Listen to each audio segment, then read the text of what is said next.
वंदन करूं अरिहंत को, सिद्धन करूं प्रणाम।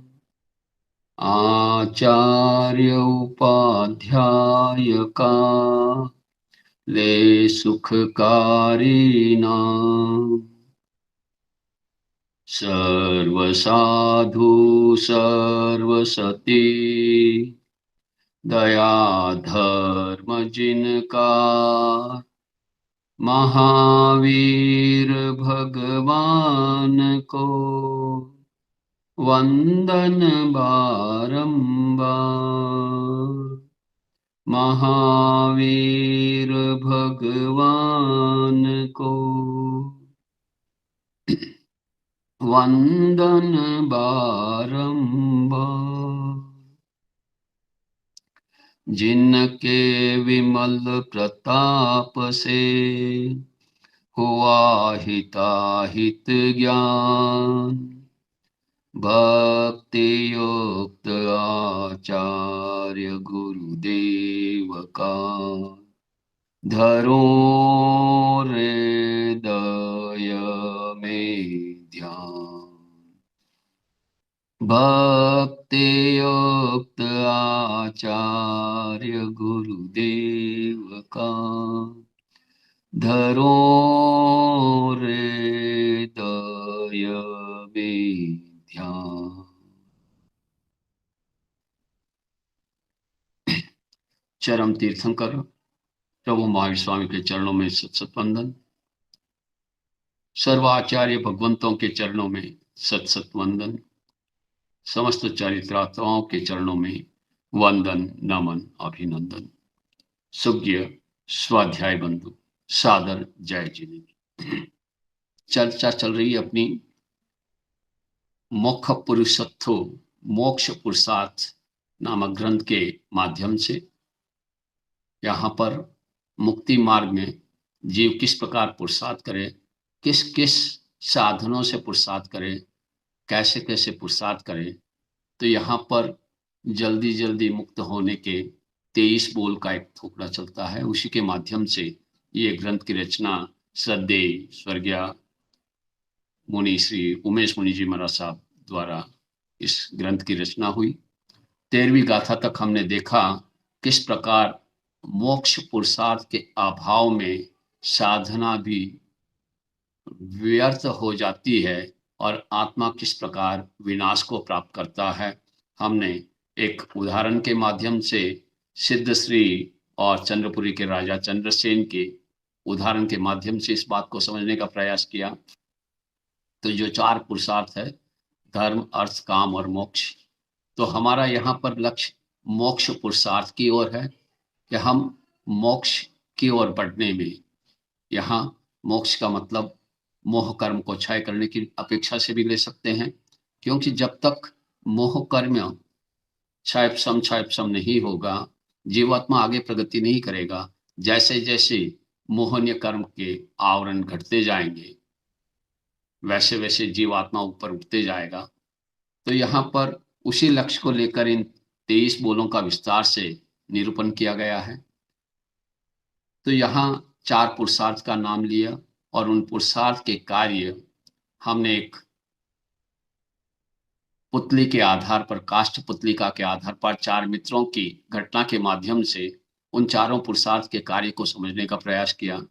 और मोक्ष पुरुषार्थ ही प्रधान पुरुषार्थ है, इस बात का भी मुनिश्री ने यहाँ पर विवेचन किया। अब 13 गाथा तक हमने चर्चा की। आगे 14वीं गाथा इसी ग्रंथ के आगे तीनों पुरुषार्थ की निष्फलता को देखकर ज्ञानी पुरुष क्या फरमाते हैं, इस बात का यहाँ पर वर्णन किया गया है। तो 14वीं गाथा के माध्यम से नखत विंदेशु शशि पाहानो सवंग मज्जिमी शिरम पाहानम एमेव सव्वे पुरी सत्थ विंदे मुखो पाहानोत्ति वयंती बुद्धा।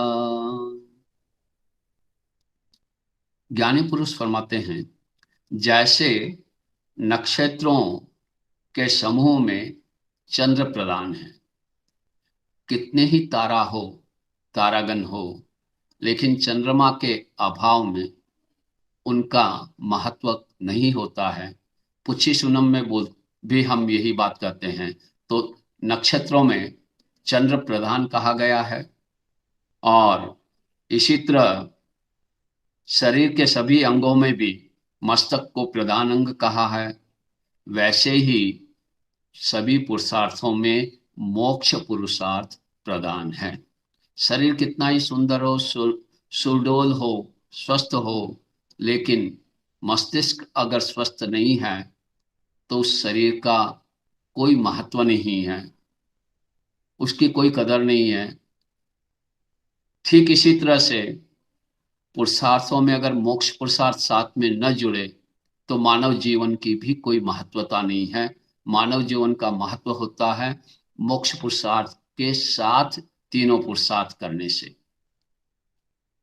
तो यहाँ पर जैसे चंद्र के अभाव में रात्रि शुक्ल नहीं बनती, और मात्र नक्षत्र रात्रि को चांदनी से मनोरम नहीं बना सकते, सिर के बिना धड़ का कोई मूल्य नहीं रहता, वैसे ही मोक्ष पुरुषार्थ के अभाव में जीव शुक्ल गुणी, प्रशस्त रागी, शुक्ल ध्यान का ध्याता, देश विरत, महाव्रती आदि नहीं बन सकता, और जीव के भावतम को अन्य पुरुषार्थ नहीं भगा सकते, तथा मोक्ष पुरुषार्थ के बिना प्राणों के होते हुए भी, श्रमरत होते हुए भी जीव की कोई महत्ता नहीं है, क्योंकि इसके बिना भाव प्राणों को नहीं जा सकते।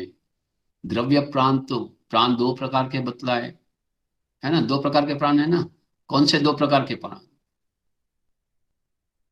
प्राण दो द्रव्य प्राण, कौन से? भाव प्राण। हाँ, द्रव्य प्राण, भाव प्राण। हाँ, द्रव्य प्राण और भाव प्राण। तो यहाँ पर द्रव्य प्राण तो 10 ही है, लेकिन जब तक भाव प्राण प्रकट नहीं होते तब तक द्रव्य प्राण चाहिए। लेकिन ये द्रव्य प्राण स्थिर नहीं है, कभी भी खत्म हो सकते हैं, लेकिन एक बार भाव प्राण प्रकट हो जाए तो फिर अनंत काल तक भाव प्राण ही रहेंगे। तो भाव प्राणों को अनंत नहीं बनाया जा सकता, अतः मोक्ष पुरुषार्थ ही प्रधान है। इसी कड़ी में आगे फरमा रहे हैं, तम्हा सवम च ईतानम दंदम पासम च भावयम एग मत्तम जागा मिछांदु एग एग मत्तम जना मुख पुरी सत्थम वरे जही। इस कारण हे मनुष्यों, हे मानव, अपने विचारों से उत्पन्न उलझनों और बंधनों को पूर्ण रूप से त्याग कर एकमात्र मोक्ष पुरुषार्थ का ही वर्ण करो। अर्थात एकमात्र मोक्ष पुरुषार्थ ही मानव भाव में करणीय है, और मुझे प्राप्त इन क्षणों में उसे ही करना चाहिए। इस निर्णय में बाधक मुख्य रूप से मानसिक उलझने ही रहती है। मन संकल्पबद्ध हो जाए तो संयम लेने में देर नहीं लगती, पर मन का संकल्प अभी उतना दृढ़ नहीं हुआ, मजबूत नहीं हुआ, तो यहाँ पर मानसिक उलझनों के रहते नहीं हो सकती। इसलिए मानसिक द्वंद्व और पर पदार्थों में फंस जाने रूप बंधन विकारी भावों से ही होते हैं। अतः विकारी भावों से उत्पन्न उलझनों का परित्याग करने के लिए ज्ञानी पुरुषों के वचनों का बल और तीव्र संकल्प आवश्यक है।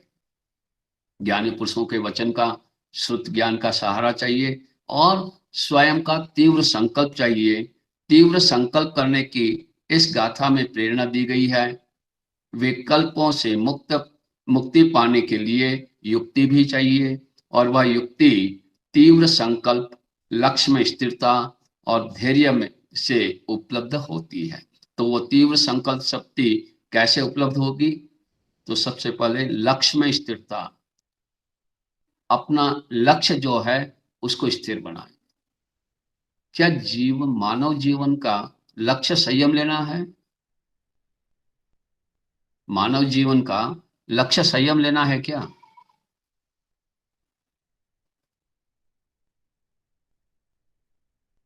है या नहीं? आप में से कोई बताएगा?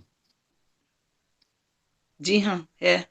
हाँ, है। संयम लेना लक्ष्य है। और कोई? जीवन का लक्ष्य संयम ले।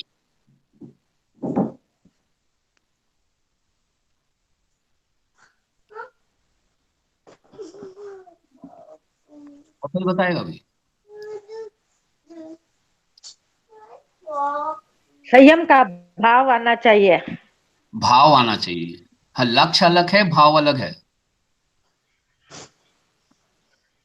लक्ष्य तो अंतिम गोल है, संयम गोल नहीं है। संयम उस गोल तक पहुंचाने का साधन है। तो लक्ष्य तो हमारा एक ही है, हमें मोक्ष। कषाय से मुक्त होना है। हाँ बोलिए चंदू जी, आप कुछ बोलना चाहते? जी हाँ, लक्ष्य मोक्ष है। हाँ, तो संयम लेना लक्ष्य नहीं है। संयम के भाव रखें, संयम के द्वारा ही मोक्ष हो संयम सकता से है। मुझे लक्ष्य तक पहुंचना है। देखिए संयम दो प्रकार, हाँ, दो प्रकार के दुनिया है। एक मेटेरियलिस्टिक वर्ल्ड है, एक स्पिरिचुअल वर्ल्ड है। एक भौतिक दुनिया है और एक आध्यात्मिक दुनिया है। हाँ, आप म्यूट कर लीजिए चंदू जी। तो भौतिक दुनिया में लक्ष्य फिक्स नहीं होता है, बदलता रहता है, गोल बदलते रहते हैं, चेंज होते हैं, हर स्टेज पे चेंज होते हैं। लेकिन आध्यात्म में लक्ष्य बदलता नहीं, जो बदलता वो आध्यात्म नहीं। यहाँ तो एक ही लक्ष्य होता है, मुझे वितराग दशा को प्रकट करना है, मोह को खत्म करना है। जब तक मोह खत्म नहीं होता, वितराग दशा प्रकट नहीं होगी। और वितराग दशा कहां पर प्रकट होती है? कौन से गुणस्थान में? वितराग दशा कौन से गुणस्थान में प्रकट होगी? 8वें गुणस्थान में। हाँ, 8वें से लगा के 8वें 8वें से में? लगा के 8वें से लगा के 13वें में। नहीं, हाँ बोलिए चंदू जी। 13वें में। 13वें में। और कोई? वितराग दशा कौन से गुणस्थान में प्रकट होती है? 12वें गुणस्थान में। 12वें गुणस्थान में। और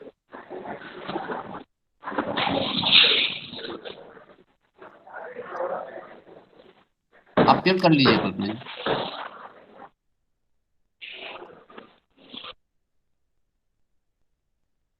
वितराग दशा प्रकट होती है 11वें गुणस्थान में। देखिए नाम क्या, उपशांत मोहनीय। मोह कर्म को पूर्ण उपशांत कर दिया, उदय में नहीं है, सत्ता में है, उदय में नहीं है। और 12वें में क्षय कर दिया। तो 11वें गुणस्थान से वितराग दशा प्रकट हो जाती है। पर हमारा लक्ष्य पूर्ण क्षय करना है, तो 12वें गुणस्थान में क्षय हो जाएगी। और जैसे ही मोह कर्म क्षय हुआ, उसी अंतर्मुहूर्त के अंदर कुछ सेकेंड से मिनट के अंदर 3 घाती और बाकी 3 घाती कर्म क्षय हो जाएंगे और केवल ज्ञान केवल दर्शन प्रकट हो जाएगा।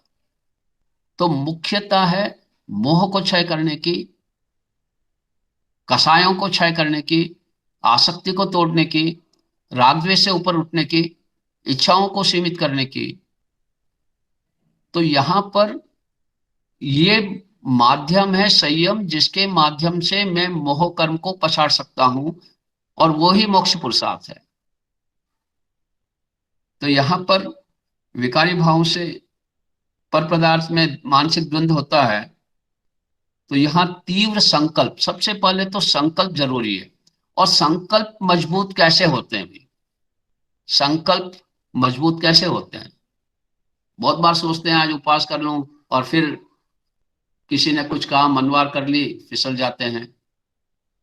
कुछ संकल्प करते हैं लेकिन स्थिर नहीं रह पाते। तो संकल्प मजबूत कैसे होगा? व्रत किसी ने, प्रत्याख्यान लेने से। हाँ व्रत प्रत्याख्यान लेने से संकल्प मजबूत होंगे। हाँ, बिल्कुल सही कहा आपने। महापुरुष फरमाते हैं, कुछ मत सीखो, कुछ मत सीखो, सीखो सबसे पहले। कुछ मत सीखो, सीखो सबसे पहले मन का दृढ़ निश्चय करना, और मन के संकल्प शक्ति को बढ़ाने का बहुत श्रेष्ठ और उत्तम उपाय है, जैसे आपने फरमाया, नियम, व्रत नियम। अगर उपवास का नियम ले लिया है, फिर कोई कितनी भी मनवार करे, डिगने का चांसेस बहुत कम है। नहीं भाई, मैंने तो पचक लिया है, आज तो मेरे उपवास है, या मैंने तो आज हरि के त्याग किए हुए, मैं तो नहीं खाऊंगा। तो हम जितनी जितनी अपनी शक्ति है, उस शक्ति के अनुरूप व्रत लेवे। इसीलिए तो अविरति की क्रिया भी लगती है। तो जितने जितने व्रतों में आएंगे, इसीलिए अपने यहाँ पर 14 नियम में 23 नियम की बात आती है 10वें अब व्रत में।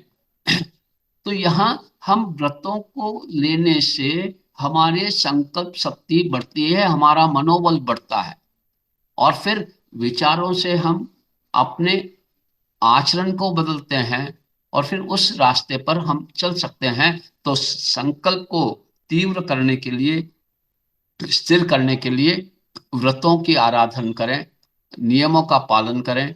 इससे हमारे संकल्प शक्ति मजबूत होगी। और फिर धैर्य को धारण करें, अधीर नहीं हो। अरे इतने वर्षों से मैं कर रहा हूं, लेकिन कुछ भी फायदा नहीं हुआ, मुझे तो कुछ भी प्रकट नहीं हुआ। अधीर नहीं होना है। जैसे ज्ञाता धर्म कथांग सूत्र में श्रद्धा के विषय में 2 मोर का दृष्टांत आता है। एक मित्र ने मोर के अंडे को बार बार हिला हिला कर देखा, भाई इसमें बच्चा बड़ा हो रहा नहीं हो रहा है, और दूसरे ने धैर्य रखा, और यथा समय उसके यहाँ मोर का बच्चा पैदा हुआ, और पहले वाले जो धैर्य नहीं रखा, तो उसके वो बच्चा बार बार हिलाने से गर्भ में, उस अंडे में ही चित्त हो गया, उसको मोर नहीं मिला। इसी प्रकार अपन कछुए का उदाहरण देते हैं। कछुए की पीठ बहुत स्ट्रांग होती है, शिकारी उसका शिकार नहीं कर पाते। जब वो खतरा देखता है तो अपने अंगोपांग को संकुचित कर लेता है, और शिकार उसका शिकार नहीं कर सकता है। लेकिन जो कछुआ अपने अंगों को करने में सक्षम नहीं होता है, सोचता अभी तो चला गया होता, जैसे ही सिर या पैर बाहर निकालता है, शिकारी द्वारा मारा जाता है। तो हमें धैर्य रखना है। धैर्य सबसे बड़ी आवश्यकता है साधना पथ पर, और संकल्प तीव्र करें, और लक्ष्य में स्थिरता। लक्ष्य से पलटना नहीं है। लक्ष्य तो एक मजबूती के साथ, भाई लक्ष्य यही है मेरा। प्रवृत्ति निवृत्ति मूलक होनी चाहिए। निवृत्ति के लिए प्रवृत्ति कर रहा हूं, और जब निवृत्ति के लिए प्रवृत्ति करते हैं तो हर प्रवृत्ति के बाद विश्राम मिलता है और सुख मिलता है। थकान महसूस नहीं होती, कितना भी आप आराधना साधना कर लो, क्योंकि आप निवृत्ति मूलक प्रवृत्ति कर रहे हैं। और अगर प्रवृत्ति के लिए प्रवृत्ति कर रहे हैं तो थकान भी आएगी, और उसमें उत्साह भी घटेगा, प्रसन्नता भी नहीं होगी। तो निवृत्ति के लिए प्रवृत्ति है, अयोगी बनने के लिए योगों का प्रयोग है। योगों की प्रवृत्ति के लिए योगों का प्रयोग नहीं है, अयोगी बनने के लिए। तो इस प्रकार लक्ष्य में स्थिरता रखें, संकल्प मजबूत करें, और धैर्य को धारण करें, तो हम मुक्ति के मार्ग में आगे बढ़ सकते हैं। तो मुक्ति के मार्ग में आगे बढ़ने के लिए ये 3 चीजें यहाँ पर बतलाई है, जिसको धारण करना जरूरी है।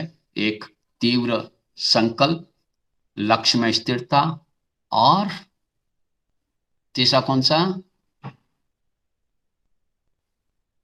तीसरा कौन सा? धैर्य। हाँ, धैर्य।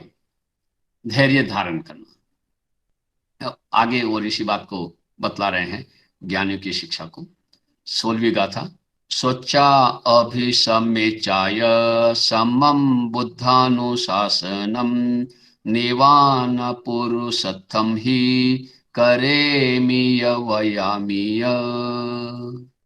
ज्ञानियों की शिक्षा को, आज्ञा को अच्छी तरह से सुनकर।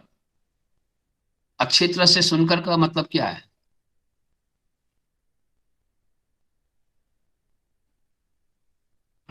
अच्छी तरह से सुनने का मतलब क्या? सुनकर जीवन में उतारना। एकाग्रचित्त होकर सुनना। हाँ, एकाग्रचित्त होकर सुनना है, पूर्ण एकाग्रता के साथ। जब भी महापुरुष, हाँ बोलिए कल्पना जी, कुछ बोलना चाहते हैं। पूर्ण एकाग्रता के साथ मन, वचन और काया तीनों की स्थिरता के साथ जब हम श्रवण करते हैं, जब भी महापुरुष उपदेश देते हैं तो पहले देते हैं भाई तुम अनुक्रम से पूर्ण एकाग्रचित्त होकर सुनो। तो यहां पर अच्छी तरह से मतलब है एकाग्रता के साथ सुने, और सुनने के साथ जानकर निश्चय करें, उसको समझें, अर्थ के रूप में उसको परिणत करें। जो कहा है इसके भाव क्या है, चिंतन में जावें, और निश्चय करें कि मैं मोक्ष पुरुषार्थ को ही करता हूं और कहता हूं। ऐसे ज्ञानी भगवंत की जो शिक्षा है, ज्ञानियों की शिक्षा को, जो आज्ञा को अच्छी तरह से सुनकर और जानकर निश्चय कर मैं मोक्ष पुरुषार्थ को ही करता हूं और कहता हूं। इस गाथा में जिन आज्ञा की उपलब्धि के उपाय और मोक्ष पुरुषार्थ को कहने की विधि का उल्लेख है। पहला, ज्ञानी की शिक्षा या जिन आज्ञा की उपलब्धि के दो उपाय हैं। पहला, विनय पूर्वक श्रवण करना, और जानकारी सहित निराकुल निर्णय। इसीलिए कहा, बहुत बार बहुत से व्यक्ति भावावेश में नियम ले लेते हैं। महापुरुषों ने बहुत अच्छा प्रवचन सुनाया, अच्छे भाव बने, और उस भावावेश में नियम ले लेते हैं, और फिर बाद में उन नियमों का आचरण नहीं कर पाते, क्योंकि उन्होंने अच्छी तरह से समझकर अपनी शक्ति को तोलकर नहीं लिया, भावावेश में ले लिया। तो कोई भी कार्य भावावेश में करने के बजाय हम उसको समझें, अच्छा लगा, अब उसको हम देखें कि भाई मेरी योग्यता कितनी है। बादाम बहुत अच्छी है, स्वास्थ्य वर्धक है, शक्ति प्रदाता है, पर मेरा डाइजेशन ही खराब है, तो वो बादाम मेरे लिए नुकसानकारक होगी या लाभकारी होगी? क्या होगा उस बादाम को खाने से? लाभ मिलेगा या नुकसान होगा? नुकसानकारी। हाँ, नुकसानकारी। वो नुकसान हो जाएगा अगर मैंने अपनी क्षमता को नहीं पहचाना। तो इसी तरह से कोई भी यम नियम लेवे, हम अच्छी तरह से उसको समझने का प्रयास करें, अपनी शक्ति को तोलें, उसके तो हम किस स्थिति में हैं, किस परिस्थिति में हैं, तो हम इसको पालन कर सकते हैं। फिर ईमानदारी से जितनी अपनी क्षमता है उस क्षमता को कम नहीं करते हुए व्रत नियम लेवें। तो विनय पूर्वक श्रवण और जानकारी सहित निराकुल, आकुल व्याकुल, कल्पना जी म्यूट कर लीजिए आप। आकुल व्याकुल नहीं होवे, निराकुल बनकर निर्णय लेवें। और दूसरा, मोक्ष पुरुषार्थ का आचरण सहित कथन ही युक्ति युक्त है। मोक्ष मिल जाए, सिद्धि मिल जाए, कहने से नहीं करने से मिलेगा। क्रिया करने से होगा, कार्य करने से पूरा होगा, सिर्फ कहने मात्र से नहीं होगा। तो हम उसको यथार्थ युक्ति युक्त किस प्रकार करना है, कैसे करना है, उसकी विधि को समझे हम, क्या विधि है, इसके क्या यम नियम है, ये सारे समझ कर करेंगे तो फिर हम आगे बढ़ सकते हैं। तो इस प्रकार चार पुरुषार्थों का यहाँ पर मुनिश्री ने वर्णन किया, उनके उपायों को बतलाया, कैसे कैसे पुरुषार्थ का क्या क्या कार्य है। अब यहाँ पर ये 23 नामों का उल्लेख यहाँ पर कर रहे हैं अगली गाथाओं में। वर्ण्य विषयों का निर्देश, इस ग्रंथ में कौन से विषयों का वर्णन चलेगा? मंगलाचरण हुआ, मंगलाचरण के बाद चार पुरुषार्थ की बात हुई, ये भूमिका रूप हो गई। अब यहाँ पर जो विषय है, मुख्य विषय, उस विषय पर अपन आगे बढ़ते हैं। तो मुनिश्री यहाँ पर अब विषय की चर्चा करते हैं। आगम नवनीयम वाव भावन देशुम नानीनो देवी सविहयम मुख पुरुषत्थम परम सुहम। ज्ञानियों ने भव्य जनों के लिए आगम से मक्खन के समान 23 भेद वाला परम सुख का हेतु मोक्ष पुरुषार्थ दिया है। देखिए, अगर 32 आगम का निचोड़ अपन एक वाक्य में कहना चाहें तो वो है कसायों से निवृत्त होना। कसाय रहित होना, वितराग बनना। अब इसी बात को महापुरुष अलग अलग ढंग से समझाते हैं, बतलाते हैं, और आगम में विस्तार से विवेचन होता है। और हर साधक की इतनी क्षमता नहीं होती है कि वह आगम का पूर्ण अध्ययन करे और उसको स्मृति पटल पर रखे और फिर उसमें हेगे उपादेय का निर्णय करे। तो महापुरुषों ने हम पर अनंत अनंत उपकार किया कि उसमें से मक्खन रूप थोकड़ों का निर्माण किया, थोकड़ों की रचना की, और जिसको हम सहज आसानी से उनको समझ सकते हैं, स्मृति पटल पर भी रख सकते हैं और जीवन में परिवर्तन भी कर सकते हैं, अपने जीवन में ट्रांसफॉर्मेशन भी ला सकते हैं उनके उन विचारों के माध्यम से। तो यहाँ पर जैसे 2 लीटर दूध को कोई पीने के लिए कहे तो शायद बहुत मुश्किल हो जाएगी, नहीं पी पाएंगे, लेकिन 2 लीटर के दूध का मक्खन अगर कोई देवे तो आराम से खा सकेंगे, श्रम भी कम होगा और आराम से खाया भी जाएगा। तो इसी तरह से महापुरुषों ने मक्खन रूपी इन थोकड़ों को हमारे सामने प्रस्तुत किया है। तो यहाँ पर वही बात इस गाथा के माध्यम से फरमा रहे हैं, ज्ञानियों ने आगमों का मंथन करके जल्दी जल्दी मोक्ष में जाने के बोलों का संग्रह किया। दूसरा इस गाथा का अर्थ ये है, वे आगम से प्राप्त सार रूप मक्खन के समान हैं। वे बोल 23 हैं। उन्हें यहाँ मोक्ष पुरुषार्थ ग्रम के 23 द्वारों या अध्ययनों के रूप में ग्रहण किया है। उनमें मोक्ष मार्ग के प्राय सभी अंगों का समावेश हो जाता है। कथन शैली है, अब 23 की जगह 35 भी हो सकते हैं, 21 भी हो सकते हैं, 4 भी हो सकते हैं, 3 भी हो सकते हैं। तो अपेक्षाकृत बात होती है, अनेकांतवाद है। तो इन 23 बोलों में प्राय प्राय सारा विषय समाविष्ट हो जाता है अच्छी तरह से। तो इस प्रकार यहाँ ये निर्देश दिए कि 23 बोल जल्दी जल्दी मोक्ष जाने वाले हैं। अब इनमें इन बोलों का नाम अगली गाथाओं में दे रहे हैं। मोखा हि लासो यतवो हि उगो जिना गमानम सवनम गुरुहिम सम्मा पवितिंदीय रोहनम तु छजीव कायन सुरखन्नम हि आहार काले अहिहीन भावो सन्नानलिनो सूय पढ़ानम च एगाई कोड़ी गही चाये सवाही कोड़ी रई अहि अनिहे वेया वचम कसायानम जय सत्य खम्मा तुरीयालोयना शुद्धम गहीय वय पालनम सुपत्ताभयदानं तो मनसाशील पालनम मुहरावाणी संजमाराहनं दड्डम सज्जान पशु पोषहो वासा मासे सुक्षति सुहि आवसयम जागरिया पंडीय मरणम ताहा।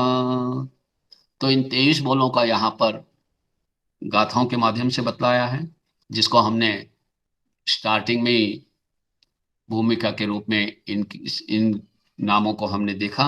पुनः एक बार इनका वापस उच्चारण कर लेते हैं। पहला मोक्ष की इच्छा, दूसरा उग्र तपस्या, गुरुमुख से जिनागमों का श्रवण, सिद्धांत के अनुसार सम्यक प्रवृत्ति, इंद्रियों के वश में रखना और 6 कायिक जीवों की रक्षा करना। 7वां है भोजन के समय अतिथियों यानी साधु साध्वियों को दान की भावना, सुपात्र दान की भावना। 8वां स्वयं ज्ञान में लीन होना, पढ़ना और अन्य को सामयिक रूप से पढ़ाना। 9वां 1 कोटि आदि से गृहित व्रत सभी कोटियों से पालन करना। कितने कोटि है भाई? कितने कोटि होते हैं? 3 कोटि। हाँ 9 3 कोटि। कोटि। हाँ 9 9 कोटि, बिल्कुल सही कहा। 9 कोटि से व्रत लिए जाते हैं।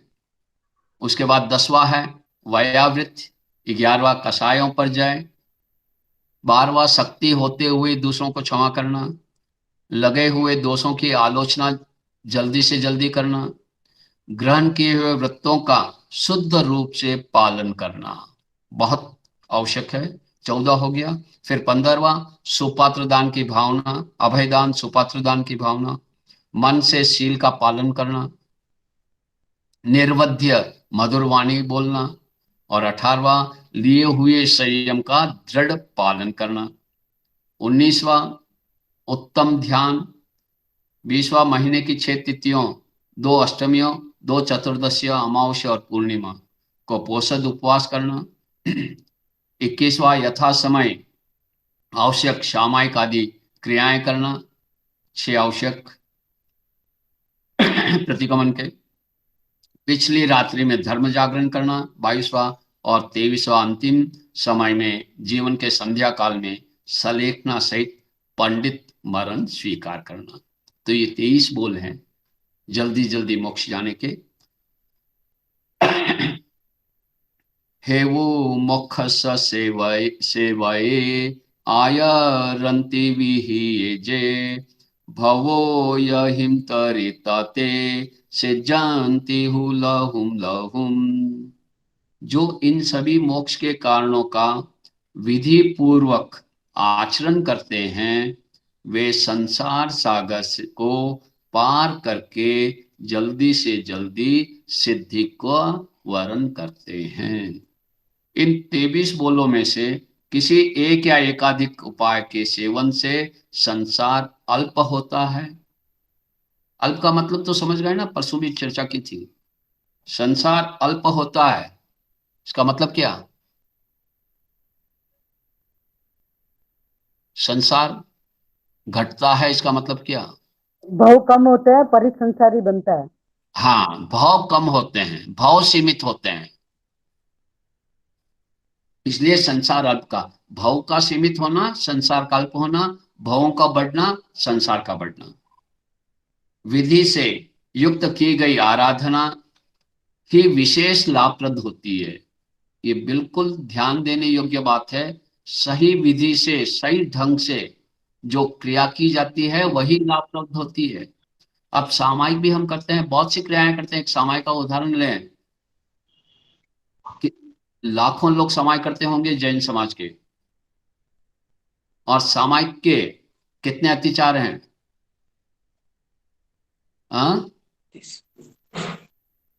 अत्याचार कितने हैं? 5 अत्याचार हैं। और दोष 32 दोष है। 32 दोष हैं। कितने लोगों को 32 दोषों के नाम याद होंगे, अथवा को याद हैं? नहीं, बोलिए,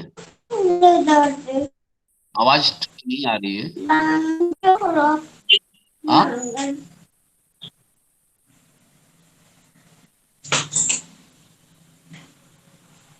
आवाज नहीं आ रही है आपकी। वीडियो बंद कर दीजिए, आप वीडियो ऑन मत कीजिए। आपको नहीं बोलना तो म्यूट कर लीजिए वापस और वीडियो बंद कर दीजिए। हाँ, तो यहां पर कितनों को 32 दोषों के नाम याद है? चलो, नाम याद है, लेकिन सामायिक में 32 में से कितने कितने लगे, इसका आंकलन कितने लोग करते हैं? इनकी अनुप्रेक्षा कितने करते हैं सामायिक पालने के साथ? तो सही विधि से नहीं कर रहे हैं तो सामायिक में आनंद नहीं आएगा और उसकी तेजस्विता नहीं बढ़ेगी। तो हमें कोई भी क्रिया करनी है, महत्व क्रिया का नहीं है, महत्व है निरतिचार पालन का।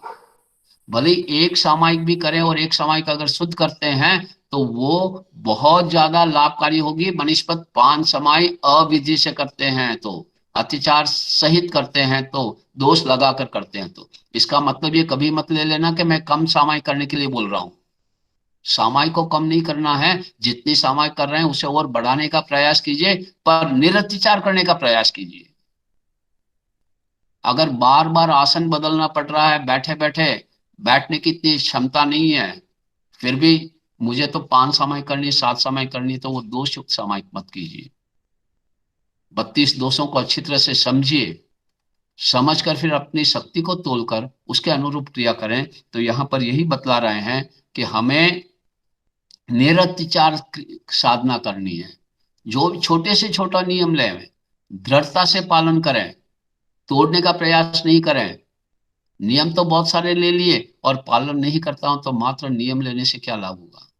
उल्टा कभी नुकसान भी हो सकता है अगर हमारे अंदर उसके प्रति अहोभाव नहीं है तो यहाँ पर जो भी हम क्रिया करें, पढ़म नानो तो वो दया, प्रभु मांगे फरमाते हैं, पहले जानो समझो, अपनी शक्ति को तोलो और फिर आचरण करो। यही सुप्रत्याख्यान कहलाता है। भगवती सूत्र में इसका विस्तार से वर्णन है। तो विधि युक्त की गई आराधना ही विशेष लाभप्रद होती है, अन्यथा पुण्य कार्जन हो जाएगा और निजरा के मार्ग में आगे शायद नहीं बढ़ पाएंगे, शुद्धिकरण के मार्ग में शायद आगे नहीं बढ़ पाएंगे। और तीसरा, भव सागर अर्थात संसार रूपी समुद्र, संसार रूपी समुद्र में कर्म रूपी अपार जल राशि है। कर्म के दो भेद हैं, घाती और अघाती। घाती कर्मों का क्षय और क्षयोपशम करना संसार सागर में तैरना है, और अघाती कर्मों का क्षय करना संसार सागर से पार होना है। लेकिन पुरुषार्थ घाती कर्मों को तोड़ने के लिए ही किया जाता है। अघाती कर्मों के लिए तोड़ने के लिए पुरुषार्थ होता ही नहीं है। वो तो आयु कर्म के साथ सहज में अपना आप खत्म हो जाएंगे। और घाती कर्मों में भी प्रमुख मोहनीय कर्म है। मोहनीय के साथ दूसरे कर्मों को तोड़ना है। संसार सागर से पार हुए बिना सिद्धि प्राप्त नहीं हो सकती, और सिद्धि पाए बिना जीव कृत्य नहीं हो सकता। अर्थात मोक्ष प्राप्ति के इन हेतुओं की सम्यक आराधना, शब्द सम्यक लगा है आराधना के साथ, तो इस सम्यक का बहुत बड़ा महत्व है। पहले दृष्टि सम्यक होनी चाहिए, जो हमने पहले दिन चर्चा की थी, और उसके बाद ही आराधना प्रारंभ होती है। और उस दृष्टि को विशुद्ध भी करते रहना है। दृष्टि के अंदर कहीं दोष नहीं आवे, उनसे भी बचना है, उनकी भी हमें सुरक्षा करनी है। और सम्यक आराधना से जीव कृत्य होता है।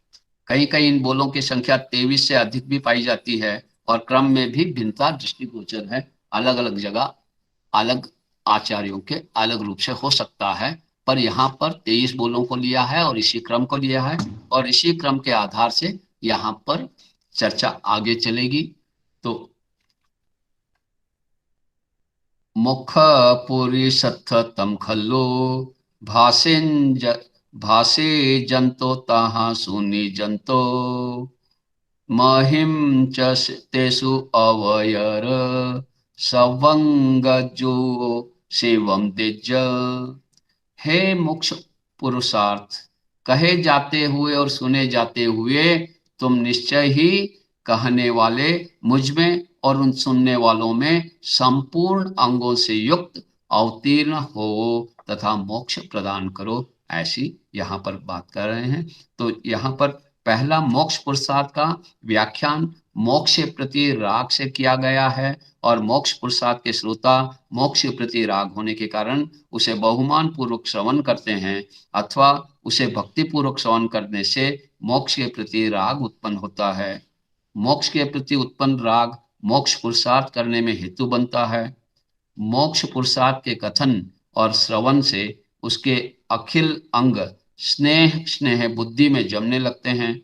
इस प्रकार ज्ञान परिज्ञा से प्रत्याख्यान परिज्ञा और उपादेय परिज्ञा से आविर्भाव होता है, जिससे साधना में मोक्ष पुरुषार्थ के अंग अवतीर्ण होते हैं।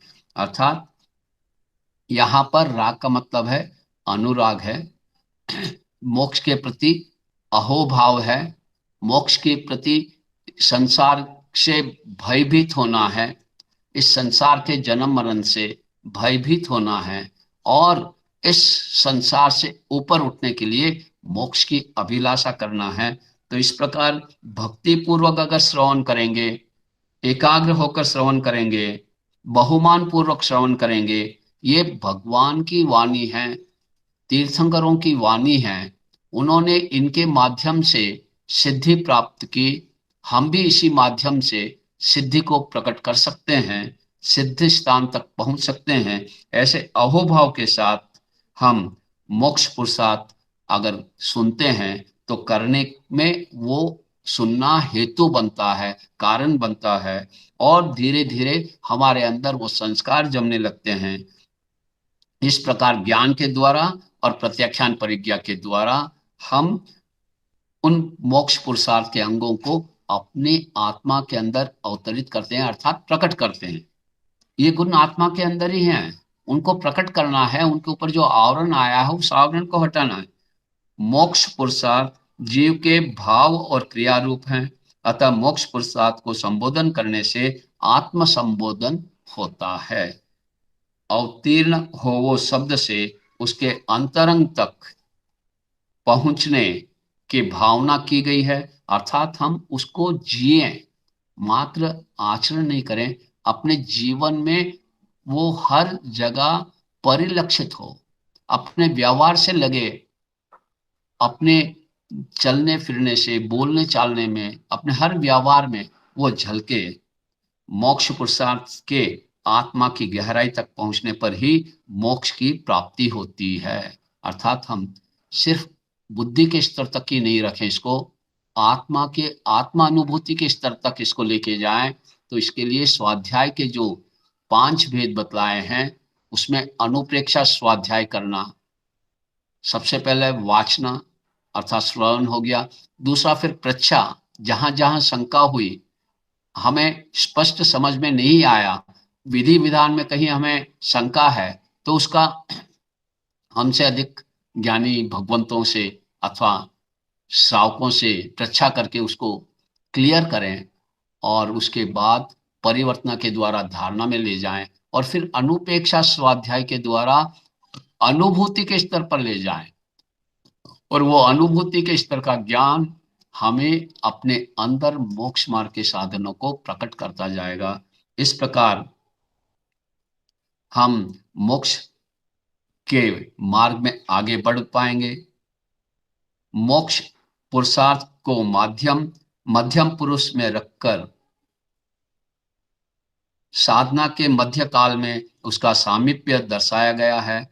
अपने में अवतरित होने का कहकर साधना के उत्कर्ष काल में आत्मा में उसकी अभेदता व्यक्त की गई है।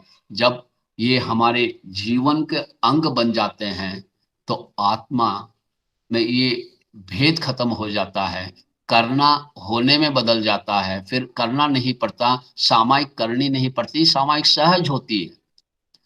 तो साधना का यही प्रारंभ है, करना, प्रारंभ में करना हो, लेकिन अंतिम तक करना ही करें क्या। बच्चे को चलना सिखाते हैं, कुछ दिन तक सपोर्ट देते हैं, क्या जिंदगी भर सपोर्ट देते हैं क्या? अगर जिंदगी भर उसको सपोर्ट देंगे तो वो कभी चल ही नहीं पाएगा। तो हमें उस सपोर्ट को स्टार्ट करने के लिए जरूरी है, और उसके बाद वो अपना जीवन का अंग बने। तो इस प्रकार फिर भेद खत्म हो जाएगा और अभेद हो जाएगा। करना होने में होना हे में बदल जाएगा। बस अब वास्तविकता वो उसी में समता की मूर्ति ही बन गई। अब समता करनी पड़ती, समता होने लगी, अब समतामयी बन गए, 13वें गुण स्थान में पहुंच जाएंगे, और उसके बाद कुछ करना शेष नहीं रहता, सहज में सारे कार्य होने लगते हैं, और 14 गुण स्थान में हे में बदल जाएगा।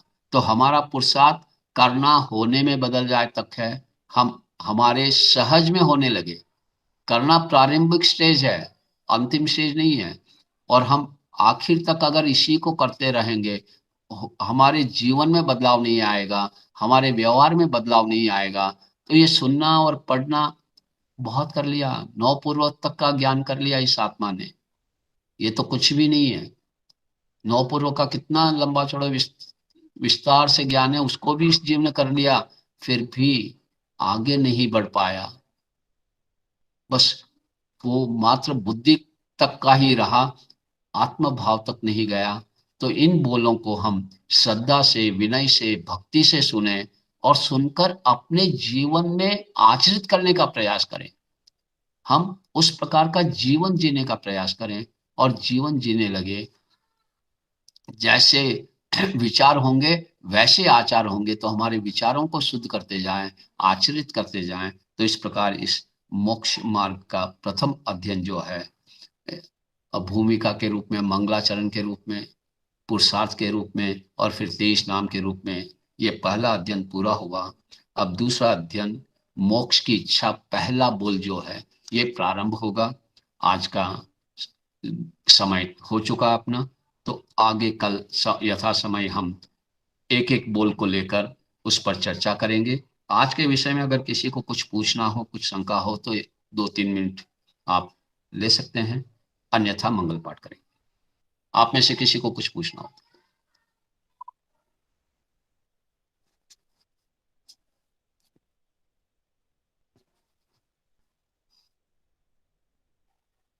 किसी को कुछ पूछना भी, अथवा मंगल पाठ करें? किसी की कोई जिज्ञासा हो तो पूछ सकते हैं।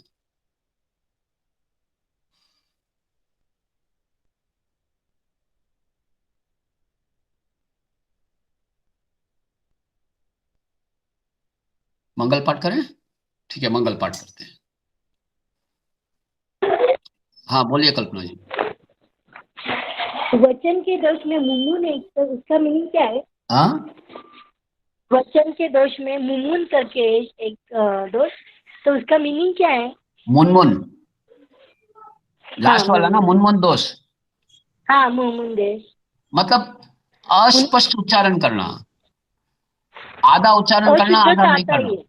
हाँ, नहीं, अशुद्धता है ना वचन के। अशुद्ध अलग है, और यहाँ पूरा उच्चारण नहीं हाँ। करना, आधा अधूरा उच्चारण करना।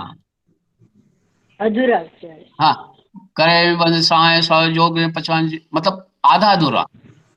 अधूरा। जैसे अपन बोलते हैं ना, कई मुनमुन कर रही है, कई बोल में स्पष्ट बोल। और स्वच्छंद। स्वच्छंद मतलब निरर्थक।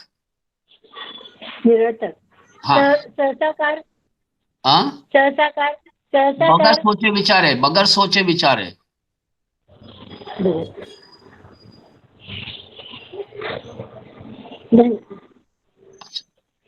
अच्छा, काया के इसमें चल दृष्टि, चल इधर उधर आसन, चल देखना, दृष्टि। इधर उधर देखना, कौन आ रहा है, कौन जा रहा है, वहां क्या हो रहा है, इधर क्या हो रहा है, उधर क्या हो रहा है, एकाग्रता नहीं है।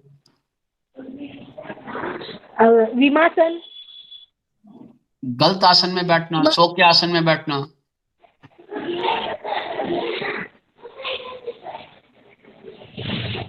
मोड़न। कटके निकालना, मोड़न। कटके निकालना।